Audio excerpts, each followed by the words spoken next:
اور عمران خان تو اس میں کلیئر ہے, دوسرے لوگ کلیئر نہیں ہے. عمران خان تو کہتے ہیں 370 واپس لیں, وہ جو دوبارہ نافذ کریں, اور مگر باقی لوگوں کا حال تو پتلا ہے. اور پریشر تو آپ کو پتہ ہے ہمارے ہاں امریکہ کا بھی, برطانیہ کا بھی, سعودی عرب کا بھی, اور کئی ملک ہیں جو, چین تو خیر اس طرح کا پریشر نہیں ڈالتا.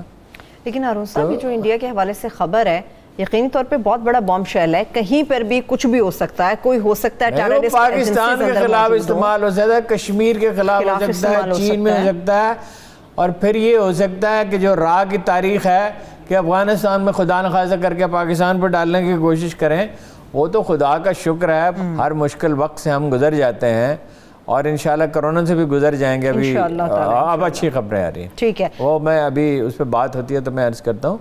لیکن یہ ہے, یہ بھی بعید نہیں ہے کہ اس میں انڈیا کے سرکاری افسر ملوث ہوں, وہ اس کے ملوث, اس لیے وہ جو سمجھوتا ٹرین میں کیا ہوا تھا بعد میں پتہ چلا تھا کہ اس میں سرکاری افسر, جو فوجی افسر ملوث تھے اس میں ہو سکتے ہیں. وہ تو پاکستان انڈیا میں فوج کا اور انٹیلیجنس ایجنسیوں کا رول بڑھ رہا ہے.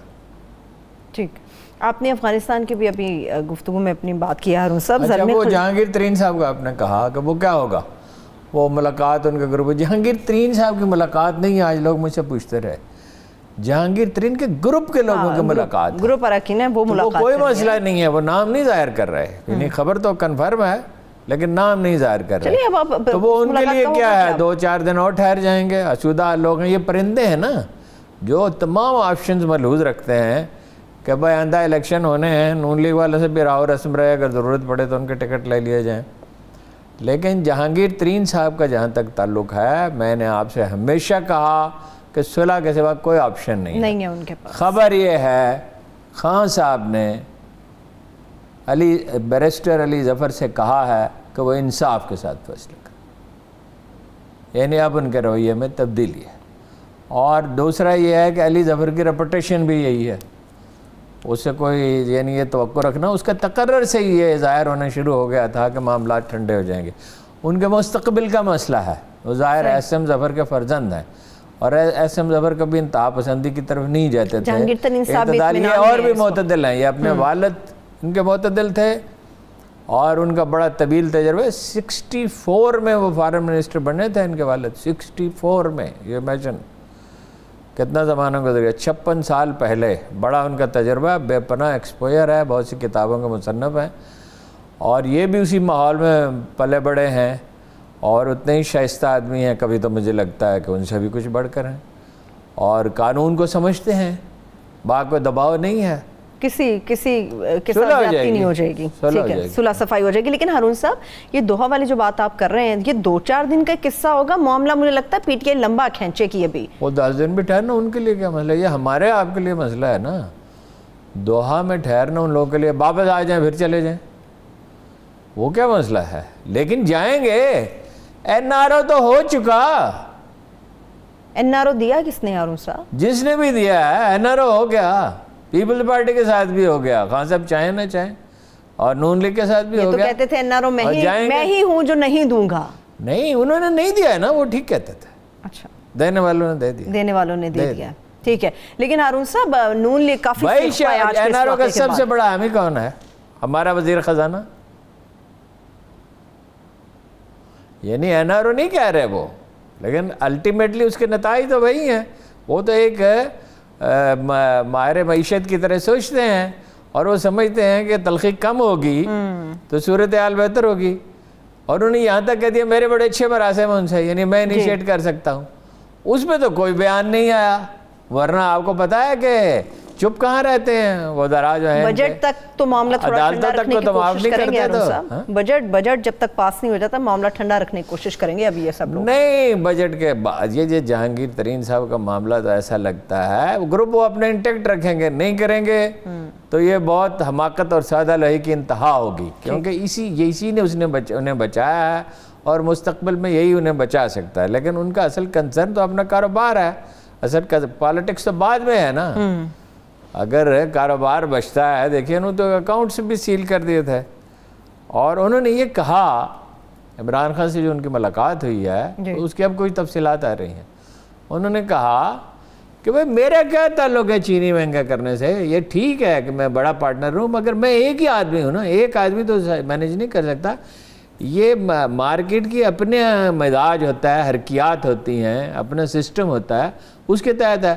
ویسے تو چینی تو ثاقب نثار نے بہت ہی سستی کر دی تھی. آپ کو پتہ کتنے سستی کر دی تھی؟ یاد ہے؟ نہیں مجھے 55 روپے کلو. پھر کیا ہوا تھا؟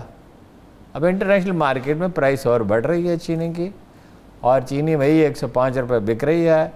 اور عدالتوں کا یہ کام نہیں ہے کہ ان چیزوں میں مطلب کوئی اپنا فیصلہ نافذ کر سکے. عدالتیں اچھی خواہشات ظاہر کر سکتی ہیں، لیکن جج حضرات جو ہیں وہ انتظامی معاملات میں جب مداخلت کریں گے اس کو کوئی فائدہ نہیں ہوگا. گوگی بٹ کی ضمانت ہوگی ہارون صاحب؟ خیر وہ تو ایک الگ مسئلہ ہے نا.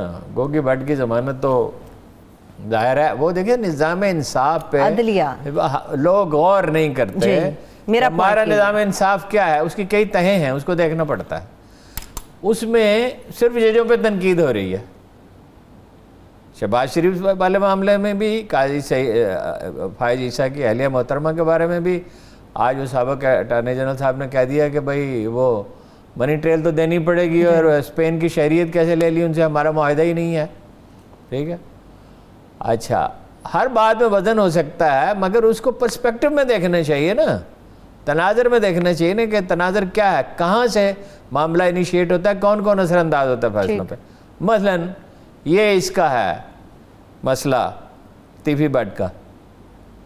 ٹھیک ہے، گوگی بٹ. اچھا وہ اس کا مسئلہ ہے، ایک تیفی بٹ بھی ہے، دو ہے. اچھا مجھے نے نام لیا تو مجھے فلم یاد آ گئی. ہاں یہ انہی پہ فلمیں بنتی ہیں اور کیا.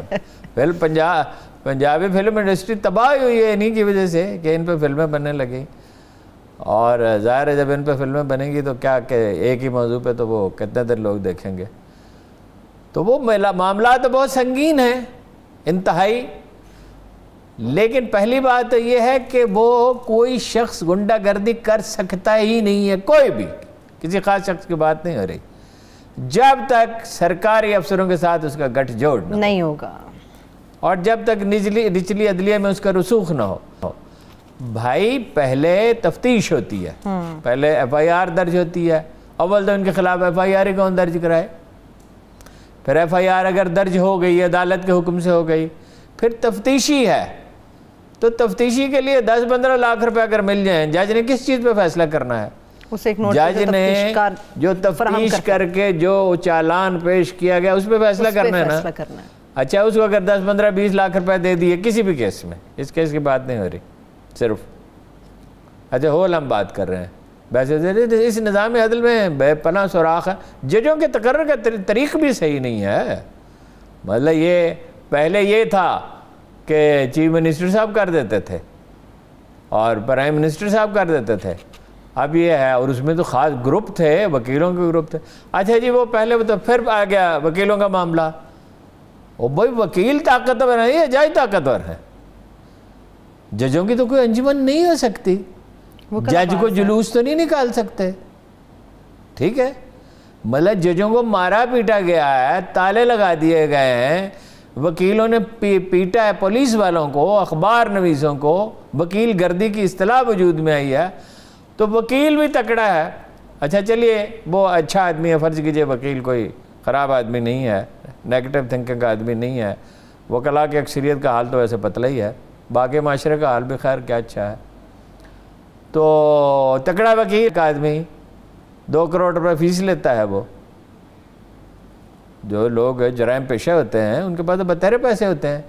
یہ انہیں وزیر اعظم صاحب تو روتے رہے. حالت تو یہ ہے کہ ان کے بردر ان لا کے پلاٹ پہ قبضہ ہو گیا، اس کے لیے ایک پولیس افسر کو بھیجا گیا. وہ پولیس افسر خود ایک مسئلہ بن گیا. ہاں جی وہ آئی جی سے الجھنے لگا، ماتحتوں پہ روپ ڈالنے لگا. ہاں جی ابھی سنا وہ کچھ لوگوں پہ مقدمات کرنے والے ہیں. تو یہ کئی پھر عدالتی اہلکار ہیں، سارا کام جج کرتا ہے. عدالتی اہلکار نے تاریخ ڈالنی ہوتی ہے. جج پہ جب اتنے مقدمات سننے ہوگے، کتنے کیس ہیں؟ کوئی 56 لاکھ کیس ہیں، 26 لاکھ کیس ہیں نچلی عدالتوں سے اوپر تک. 50-60 ہزار سپریم کورٹ میں ہے. ججوں کی تعداد کیوں نہیں بڑھاتے ہیں؟ 1000 تعداد کم ہے. ایک سڑک کے چھوٹے سے ٹکڑے پہ 2 ارب روپیہ لگ جاتا ہے، اس پہ اتنے پیسے تو نہیں لگتے. کرنا نہیں چاہتے ہارون صاحب. اور تنقید ہو رہی ہے ججوں پہ. نہیں، نظام نہ پولیس کو ٹھیک کرنا چاہتے ہیں، نہ عدلیہ کو ٹھیک کرنا چاہتے ہیں، نہ سول سروس کو ٹھیک کرنا چاہتے ہیں، نہ FBR کو ٹھیک کرنا چاہتے ہیں. مگر پھر بھی جنت نظر آنا چاہیے. مگر یہ ہے کہ وہی مودی والی تھیوری کہ بھائی جذبات پہ الیکشن لڑا جائے گا. ٹھیک ہے، بریک سے واپس آ کے اس پہ بات کر لیتے ہیں ہارون صاحب. ایک بریک لے لیتے ہیں. جب بریک سے واپس آئیں گے یہیں سے گفتگو آگے بڑھے گی اور دورہ سعودی عرب سے متعلق پہ خاص طور پر بات کریں گے. ہمارے ساتھ رہیے.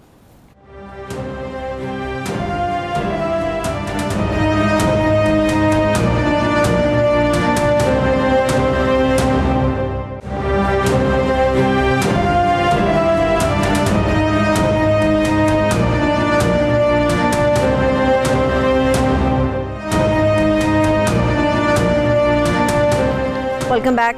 ہارون صاحب سعودیہ کے وزٹ کے اوپر بات کرتے ہیں. عمران خان صاحب پہنچے ہیں وہاں پہ. سب سے پہلے تو ان کی ایک جو تصویر فواد چوہدری صاحب نے پوسٹ کی اس کے اوپر کچھ ملے جلے رد عمل آ رہے ہیں. کوئی تنقید کی نظر سے دیکھ رہا ہے کہ خان صاحب ننگے پاؤں کیوں اتر گئے، یہ کیا معاملہ ہے. کسی نے توہم پرستی کی بات کر دی، کسی نے عقیدت مندی کی بات کر دی. ایک ملک کا وزیر اعظم اور اس قسم کی چیزیں آپ کیا سمجھتے؟ لوگوں کو کیا رد عمل یہ ٹھیک ہے، مناسب ہے یہ ریئیکشن؟ اس پہ کوئی رد عمل کیا ہے؟ کیا رد عمل دینا ہی نہیں چاہیے. رد عمل ہے یہ ایک آدمی کا ذاتی معاملہ ہے. دیکھیے نا، امام مالک جو ہیں، جو پہلے عظیم ترین فقیہ ہیں، امام مالک بن دینار، تو وہ ننگے پاؤں پھرتے تھے وہاں پہ. ویسے عمومی طریقہ یہ نہیں ہے. یعنی کمال اہل تقوی گزرے ہیں. امام ہی دیکھ لینا، امام جعفر صادق ہیں اور امام ابو حنیفہ ہیں اور امام شافعی ہیں. تو تاریخ کا عظیم ترین جنازہ جو وہ کہا جاتا تھا امام شافعی کا ہے. ان کا زہد و تقوی کی بڑی داستان ہے. سارے ہی جو زاہد اور متقی تھے. سمجھ نہیں آتا کسی کو دوسرے پر ترجیح دی جا سکتی ہے ان میں سے. تو نقطہ نظر کی بات ہو الگ ہے کہ بھائی کسی کا نقطہ نظر زیادہ قابل فہم نظر آتا ہو. تو امام مالک اس لیے پھرتے تھے مدینہ کے گلیوں میں ننگے پاؤں، کہتے تھے کہ کیا پتہ سرکار کا قدم کہاں پڑا ہو. سبحان اللہ. ٹھیک ہے. اب آدمی کی تو اللہ تعالیٰ تو آدمی کی نیت دیکھتا ہے. جیسے قربانی کے بارے میں کہا گیا ہے کہ خون اور گوشت نہیں پہنچتا، ہڈیاں اور گوشت نہیں اسے پہنچتا، اسے نیت پہنچتی ہے. ایک آدمی کا ذاتی معاملہ ہے، وہ اس کو اچھا سمجھتا ہے. اپوزیشن کو ایک محاذ مل جاتا ہے ہارون صاحب، اور اپوزیشن ان چیزوں پہ تبصرہ نہیں کرنے چاہیے. وہ جانے، ان کا کام جانے. میں نے 1995 میں پہلی دفعہ جانے کا اتفاق ہوا. اللہ کا فضل ہے، اس کے بعد بھی میں جاتا رہا مسلسل کئی سال تک. تو میں نے ایک بزرگ کو دیکھا، ان سے کراچی ایئرپورٹ پہ میری ملاقات ہوئی اور بڑے صاحب کشف آدمی تھے. انہوں نے مجھے کچھ چیزیں میرے بارے میں بتائیں، میں بڑا حیران ہوا. اچھا. تو وہ ایک گروپ لے کے جا رہے تھے اتفاق سے. میں بھی جس ٹریولنگ ایجنٹ نے بندوبست کیا تھا، وہ ایک جرنلسٹ تھے. وہ ٹریولنگ کا بھی ان کا بزنس تھا. بڑے جعفری صاحب بہت ہی محترم آدمی تھے، انتقال ہو چکے ان کا. تو انہوں نے مجھے کہا آپ بھی چلے جائیں ان کے ساتھ ہی، اور انہوں نے بندوبست کیا سارا. تو ان کو انہوں نے یہ سمجھ کے کہ یہ چہرہ ان کا زرد تھا، یہ سمجھ کر کے یہ ہیروئن ایڈکٹ ہو سکتا ہے. اچھا. تو ان کو بٹھا لیا، باقی لوگوں کو جانے کی اجازت دے دی. اور میں نے دیکھا ان کے چہرے پہ اس قدر سکون اور قرار ہے. جس آدمی پہ یہ شبہ کیا گیا ہو اور سعودی عرب میں کیا گیا ہو، تو آپ اندازہ کر سکتے ہیں وہاں کا نظام عدل تو کس طرح کا ہے. مگر وہ نہایت پرسکون بیٹھے رہے، جس سے یہ پہلا تو یہ اندازہ ہوا کہ بات تو 100% غلط ہے. ٹھیک ہے. اور دوسرا یہ ہوا کہ یہ کمال یہ صبر سے اور پتہ چلتا ہے، امتحان میں ہی آدمی کو پتہ چلتا ہے. اور ان کا ذکر کرنا انہوں نے مناسب نہیں سمجھا بعد میں کہ بھی مجھے بٹھائے رکھا. ظاہر ٹیسٹ ویسٹ کیا ہوگا، تو ٹیسٹ میں کیا، وہ تو ساری رات عبادت کرنے والے لوگ ہوتے ہیں، کھاتے بہت کم ہیں. صوفیوں میں جو چیزیں ہوتی ہیں جو ہے، اسی لیے صوفیہ مجھے اس ملاقات سے سمجھ میں آئی صوفیہ کیوں افضل ہیں علماء سے، کہ ہر عارف جو ہے وہ عالم بھی ہوتا ہے، ہر عالم عارف نہیں ہوتا. تو وہ اتنی نرمی اور اتنا حلم تھا ان میں. جب وہ بات کرتے تھے اس کا ایسا گہرا اثر ہوتا تھا کہ آدمی حیران ہوتا تھا کہ کسی شخص کی آواز میں اتنی تاثیر بھی ہو سکتی ہے. تو وہ ننگے پاؤں پھرتے تھے. ظاہر ہے جب مسجد میں داخل ہوتے تو وضو خانہ ہے، وہاں تو گئے اپنا وضو کیا، تو اس کے بعد تو خیر فرش تو صاف ہے، قالین بچے ہوئے ہیں. اور عجیب ترین چیز یہ میں نے دیکھی کہ پچھلی صبح میں نماز پڑھتے تھے. ظاہر ہے جاتے تھے، ریاضت روزہ کی زیارت بھی کرتے ہوں گے، تو ہو ہی نہیں سکتا کہ نہ کرتے ہو، جس کو اتنا ادب ہے. تو بھائی ہم نے انہیں دیکھا اور بہت ہی اس کا ایک گہرا اثر ہوا. کچھ مشورے انہوں نے دیے, کچھ نصیحتیں دیں ایک آدھ پہ. میں نے کوشش بھی کی عمل کرنے کی, اس کا بہت بے پناہ فائدہ بھی ہوا. تو بولے ایک آدمی کا ذاتی معاملہ ہے, اس میں کیا ہے؟ یعنی اب امام مالک پہ تو کبھی کسی نے اعتراض نہیں کیا, نہ صوفیہ نے نہ فقہا نے. اس کو مناظر سمجھتے ہیں, وہ جانے ان کا کام. بالکل, لیکن جس چیز کا ذکر کیا جانا چاہیے, بڑا زبردست ویلکم کیا. ولی عہد خود پہنچے, انہوں نے عمران خان صاحب کو ویلکم کیا. یہ اس کو بھی بڑا مثبت انداز میں دیکھا جا رہا ہے کہ شاید پاکستان کے لیے کچھ ہے. کوئی نہیں, کوئی واقعہ ہوا ہی نہیں ہے. نہ یہ ناکام دورہ ہے نہ یہ کامیاب دورہ ہے. تو یہ دیکھ رہے ہیں ایک دوسرے کے تیور دونوں. برف پگھلی ہے, یہی ہم کہہ سکتے ہیں, برف پگھلی ہے. کہاں تو یہ تلخی کا عالم تھا کہ ہمارے پیسے واپس کرو, جیسے چھوٹے بچے کہتے ہیں پیسے واپس کرو میرے, ہیں جی. تو چین سے پیسے لے کے دینے پڑے. اور کہاں اب یہ عالم ہے کہ دورے کی دعوت دی اور انہوں نے بھی دی ہے, وہ آئیں گے, استقبال بھی کیا. اور استقبال میں تو ایک عجیب نکتہ ہے, ریڈ کارپٹ نہیں, پرپل کارپٹ. وہ یہ سعودی عرب نے کوئی اختراع کی ہے کہ کوئی بہت VIP سے بھی اوپر کوئی اپنا جسچر اگر دینا ہو تو پرپل ہونا چاہیے. ٹھیک ہے. تو مدینہ میں گورنر نے استقبال کیا, یوزلی نہیں ہوتا, اور ماحول خوشگوار تھا. اگرچہ راوی شاہ محمود قریشی ہیں لیکن پھر بھی باہر لگتا ہے, باقی کرائن سے بھی لگتا ہے. کسی بات پہ تم اعتبار کریں ہم سب قریشی صاحب کے. اور دیکھیں نا جی, کہاں یہ شاہ محمود پہ اتنی تنقید کرتے تھے, کہاں وہ ملاقات میں وہ خود موجود تھے, ذاتی حیثیت میں انہوں نے بات چیت کی ساری. علامہ طاہر اشرفی کو نہیں لے گئے کسی ملاقات میں, یہ بڑی عجیب بات ہے. لیکن یہ کہ 50 کروڑ ڈالر کی اپنا انویسٹمنٹ کریں گے. اتنے پیسوں کی, اس سے تو زیادہ کی تو کاریں ہی ہوں گی پرنس کے پاس. تو وہ 21 بلین ڈالر کی انویسٹمنٹ کہاں گئی جو کرنی تھی. ہاں وہ تو ایسا لگتا ہے. اور ڈیلیڈ پیمنٹ پہ جو تیل دیا کرتے تھے وہ کہاں گیا, اس پہ بات. اور دوسری بات یہ MOUs کوئی چیز نہیں ہے جو MOU سائن ہوئے. نہیں, MOU مجھے شہباز شریف صاحب نے ازراہ کرم و غریب خانے پر تشریف لائے تھے اور مجھے بتایا تھا کہ چین کے ساتھ MOU سائن ہو گیا ہے بائی پاس کے لیے راولپنڈی کی. اور راولپنڈی واحد شہر ہے جس سے کوئی بائی پاس نہیں ہے. اب یہ رنگ روڈ بنا رہے ہیں تو وہ بائی پاس بھی ظاہر ہے اس کو کام دے گا. تو یہ کب کی بات ہے, 2009 کی. اور شہباز شریف کا پورا دور گزر گیا. کوئی نہیں, MOU کوئی چیز نہیں ہوتا. MOU یہ ہے کہ آپ عمل کریں گے, یہ وقت کے ساتھ پتہ چلے گا. دیکھیے نا, اب وہ جو بائیڈن, یہ سارا قصہ شروع ہوا ہے, جو بائیڈن نے کہا کہ قانونی کارروائی کرو پرنس کے خلاف. اور یہ کوئی خصوصی وہ تو اس کے جاتے ہی ٹرمپ کا تو دنیا بدل گئی نا. وہ تو ایک عجیب عجوبہ ہی تھا نا دنیا میں کہ بھائی جس کے ساتھ جو چاہے سلوک کرے, ذاتی اس کی ترجیحات ہوتی تھی. تو اس کے بعد ترکی سے بھی تعلقات قائم کرنے کی فکر ہے انہیں, قطر سے بھی تعلقات بہتر بنا رہے ہیں, پاکستان سے بہتر بنا رہے ہیں. یہ امکانات ہیں, نئی ریلیشن شپ ہوگی. دیکھیے بشام میں زلزلہ آیا اور نقصان اتنا نہیں ہوا تھا, تاثر ہو گیا کہ نقصان بہت ہوا ہے. تو شاہ فیصل نے $1 بلین کا چیک بھیجا تھا. اچھا, کتنے مواقع پر شاہ فیصل جو ہیں وہ اتنا عزیز رکھتے تھے پاکستان کو کہ لوگ حیران ہوتے تھے. یہ وہ ریلیشن شپ ختم ہو گئی. اب ہے ریلیشن شپ مفادات کی. یہ بات تو وہ اچھی طرح جانتے ہیں, اظہار نہیں کر سکتے, اظہار نہیں کر سکتے. کیسی مجبوری ہے کہ اگر اسرائیل آگے بڑھا, جس کے کرائن ہیں, دیکھیں نا اس کے تو بے شمار شواہد ہیں کہ اسرائیل جو گریٹر مڈل ایسٹ کا آئیڈیا ہے امریکہ کا, اور امریکہ کو تو $3 بلین ڈونیشن ملتی ہے. آبادی کتنی ہے, کتنی آبادی اسرائیل کی؟ 30 لاکھ آبادی ہے, اور $3 بلین گرانٹ, قرض نہیں, امریکہ دیتا ہے. اور یورپ بھی مہربان ہے سارے کا سارا ان پہ. تو وہ باہر تو نکلے گا, ظاہر ہے عرب تو لڑنے کے قابل ہیں نہیں. $thousands of billions کا اسلحہ ہے, لڑنے کے قابل نہیں ہے. پاکستان کی مدد, پاکستان ہے یا ترکی ہے, آخر کو تو انہی کو لڑنا ہے. اس لیے وہ اب پھر یہ جو بائیڈن والا جو معاملہ ہوا, تعلقات تو وہ رکھنا چاہتے ہیں, نہ ان کی انڈسٹری چل سکتی ہے اس کے بغیر, نہ ان کا کاروبار چل سکتا ہے. پاکستانی بڑے محنتی, پاکستانیوں کی آؤٹ پٹ دوسرے فلپینوں سے, انڈین سے, بنگلہ دیشیوں سے بہتر ہے. زیادہ انٹیلیجنٹ لوگ ہیں, زیادہ محنتی ہیں. جب کوئی ماحول اچھا میسر آ جائے ہے نا, پاکستانی ڈاکٹر امریکہ میں سب سے بہتر سمجھے جاتے ہیں, پاکستانی سائنسدان دنیا میں بہتر. قریشی صاحب نے کہا ہے کہ آج ان کی ویژن 2030 کے اوپر بھی بات ہوئی ہے سعودیہ سے, جس میں 1 کروڑ افراد کی قوت انہیں درکار ہوگی سعودیہ کو 2030 تک. تو وہ پاکستان کے لیے بڑے باتوں کو اتنا سیریسلی نہ لیا کر رہے ہیں. ملک کے وزیر خارجہ کیا کروں میں مجبور وزیر خارجہ ہیں جو بھی ہیں, وزیر خارجہ ہیں, مطلب ان میں کیا کون سی خوبی ہے کہ وزیر خارجہ بنایا جائے؟ وہ خود بننا نہیں چاہتے تھے.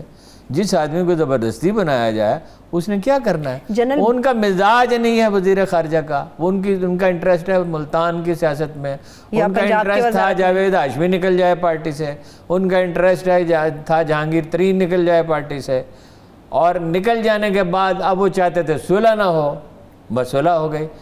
آدمی کے کندھوں پہ 2 سر نہیں ہوتے کسی کے, نہ کسی کی کھوپڑی میں 2 دماغ ہوتے ہیں. ان کی ترجیحات خارجہ معاملات میں ریاضت کرنا نہیں ہے.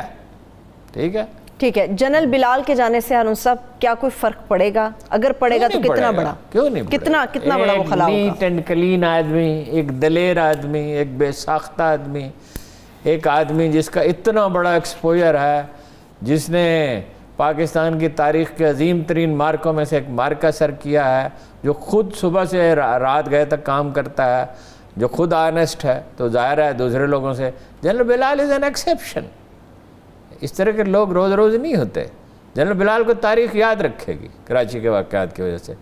اور ان سے ملاقات ہوئی جانے سے پہلے اتفاقاً کسی تقریب میں, تو میں نے بات کرنے کی کوشش کی تو انہوں نے کہا now I am a diplomat. مطلب یہ اتنے محتاط آدمی ہیں اور خوشگوار بھی ہیں, بات چیت کرتے ہیں, ذہنی ریاضت, فوکس ٹائم بہت زیادہ ہے. صحیح, ٹھیک ہے, صاف ستھرے بہت ہیں.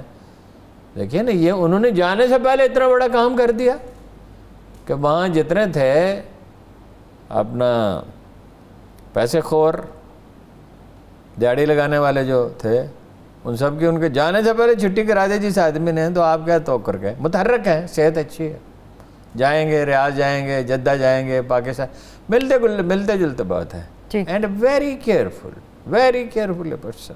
یعنی گلتے ملتے یہ ریئر ہوتا ہے, گلتے ملتے بھی ہیں, کیئرفل بھی ہیں. یعنی یہ نہیں ہے کہ وعدہ کرنے میں جلدی کریں, وعدہ نہیں کرتے. یہاں انہیں ٹیکسلا بھیج دیا تھا, یہ تو مطلب بڑا سمجھا جاتا ہے کہ بڑی زیادتی ہو گئی, لیکن انہوں نے تو اس کو زیادتی نہیں سمجھا. انہوں نے فٹافٹ کیا کیا, بنانا شروع کر دیے, سینیٹائزر بنانا شروع کر دیے, ماسک بنانا شروع کر دیے, اور بہت سی چیزیں بنا دیں.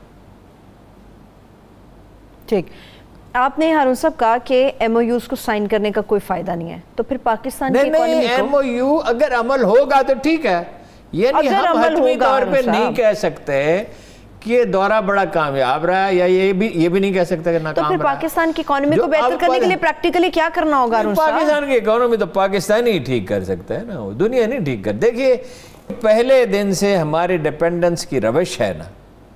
دیکھیے ایک تو 22 اپنا ارب روپے کے ہمیں اثاثے مل گئے ہندو اور سکھوں کے جانے سے, جو تقریباً وہ اس وقت میرا خیال ہے کہ 1 روپے کے برابر ہوگا, 2 روپے کے برابر ہوگا ڈالر. تو 11-12 بلین ڈالر کے اندازہ لگا, 3 کروڑ کی آبادی اور 11-12 بلین ڈالر کے اثاثے مل گئے. وہاں سے لوٹ مار شروع ہوئی, ڈیپینڈنس ہوئی. پھر ہمارا طرز زندگی ہے انڈیا میں سیونگ ریٹ 30%, اور آج نہیں ہے, پہلے ہی 30% تھا. ہمارا کتنا ہے؟ 10%. اگر 30% ہمارا سیونگ ریٹ ہو تو ہماری اکانومی کہاں پہنچے؟ دوسرا یہ ہے کہ نہرو کے زمانے میں 10 بہترین ٹیکنیکل انسٹیٹیوٹ بن گئے تھے جو یورپ سے بہتر سمجھے جاتے ہیں. ہمارا کب بنا پہلا بہتر انسٹیٹیوٹ؟ وہ بھی اب خراب ہے, غلام اسحاق خان انسٹیٹیوٹ. ڈاکٹر عبدالقدیر خان صاحب نے بنایا, نام اس کا ڈاکٹر غلام اسحاق خان کا نام پر رکھا, چونکہ ان کی بڑی خدمات تھے ایٹمی پروگرام کے. تو ہمارے تعلیمی اداروں کا کیا حال ہے؟ کیا ہم ٹرینڈ ورکر پیدا کر رہے ہیں؟ وہ ذوالفقار چیمہ صاحب کر رہے تھے, اور ایک اپنا کرنل مجتبیٰ صاحب کر رہے تھے, مرتضیٰ صاحب کر رہے تھے. وہ بھی اپنے گھر چلے گئے, آپ ٹرینڈ ورکر پیدا نہیں کر رہے. آپ کو احساس ہی نہیں کہ اکانومی ہے، کہ اکانومی انڈسٹری ہوتی ہے. قدرت بار بار ہمیں اشارہ دے رہی ہے کہ اپنے پاؤں پہ کھڑا ہونے کی کوشش کرو. ہم ٹیکسٹائل انڈسٹری ڈیولپ کر سکتے ہیں. اچھا ہم ایٹم بم بنا سکتے ہیں، میزائل بنا سکتے ہیں، کار نہیں بنا سکتے. کار نہیں ہم سے بنتی. کمال ہے بھائی.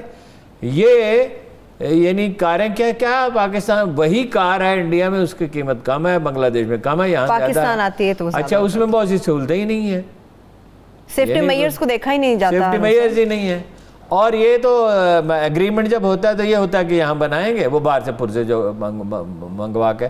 تو آپ پوچھتے کیوں نہیں؟ آپ کی سول سروس ختم ہو چکی ہے. ایک ہی کار ہے، اس کی باڈی میں زمین آسمان کا فرق ہے. انڈیا میں اس کی باڈی زیادہ مضبوط ہے، پاکستان میں آتی ہے تو وہ ٹین ڈبے کی شکل اختیار کرتی ہے. اس کی وجہ یہ ہے نا، آپ کا FBR جسے اسے ڈیل کرنا ہے، اور SCCP اور اوورآل سول سروس اور پولیس.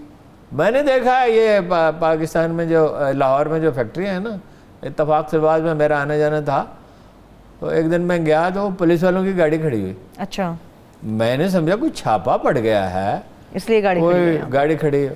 تو وہ ہنس پڑا آدمی. اس نے کہا نہیں یہ بیچارے لینے کے لیے آتے ہیں کوکو کولا، پیپسی کولا، اپنا سیون فلاں چیزیں جو ہیں وہ لینے کے لیے آتے ہیں، وہ اپنے عملے کے لیے. یہ پولیس ہے آپ کی. اور یہ کیا پاکستان میں ریٹ کیا ہے سزا کا؟ یعنی جو مقدمات بنتے ہیں کتنے % لوگوں کو سزا ہوتی ہے؟ 5%. برطانیہ میں کیا 95%. یہی چیزیں ہارون صاحب جن کو بہتر کرنے جب آپ ایک کو دیکھیں نا، لا اینڈ آرڈر ٹھیک ہو، یہ 4 ادارے ٹھیک ہو، FBR، پولیس، عدلیہ، سول سروس، نئے سرے سے تشکیل دینے کی ضرورت ہے. اور انڈسٹری میں ایوب خان کے زمانے میں یہی ملک تھا، یہی لوگ تھے. اتنی انڈسٹری کیسے لگ گئی تھی؟ بھٹو کے زمانے میں اسٹیل مل لگی، ہیوی میکینیکل کمپلیکس ٹیکسلا بنا، ترویلا ڈیم کی توسیع ہوئی. اور ابھی خیر ڈیم تو ان کے زمانے میں بن رہے ہیں، اس کی تو چلے بریک سے واپس آ کے ہارون صاحب اس پہ بات کر لیتے ہیں. چاہے کوئی انڈسٹری والا ہے یا کوئی ریڈی بان ہے، سبھی رو رہے ہیں اس وقت کرونا کی صورتحال کو لے کے. پاکستان ہے یا پھر انڈیا میں حالات یہی رہے تو صورتحال کیا بنے گی، اور پاکستان کے اندر لاک ڈاؤن کے فیصلے کے اوپر بات کریں گے. ہمارے ساتھ رہیے.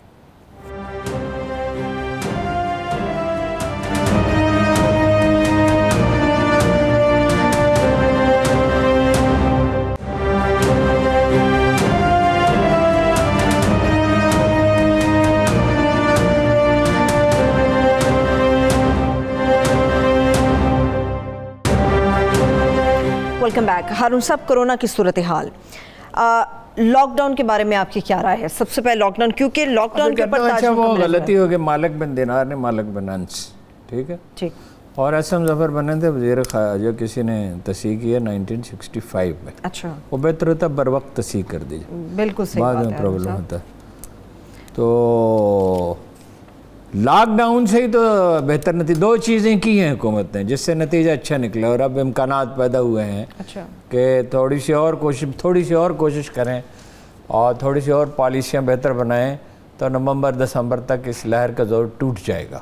اور پھر بتدریج اس کو جاری رکھیں، پھر ریلیکس نہ ہو جائیں جیسے پہلے ریلیکس ہو گئے تھے. تو اس کے بعد ہماری معیشت بھی سنبھلنے لگے گی اور معمول کی زندگی شروع ہوگی. سارا نفسیاتی دباؤ ہے جس سے ذہنی مریض بھی لوگ بن رہے ہیں. یہ ہوتا ہی نہ کبھی اگر احتیاط کرتے. تاجروں نے کوئی احتیاط نہیں کی، عام لوگ کسی نے بھی نہیں احتیاط، سب لوگ ذمہ دار. اچھا آپ تاجر کہہ رہے ہیں جی مر جائیں گے. میں نے ایسے بہت لوگوں کو دیکھا ہے، ساری زندگی ہزاروں لوگوں کو دیکھا ہے جو کہتے ہیں میں مر رہا ہوں.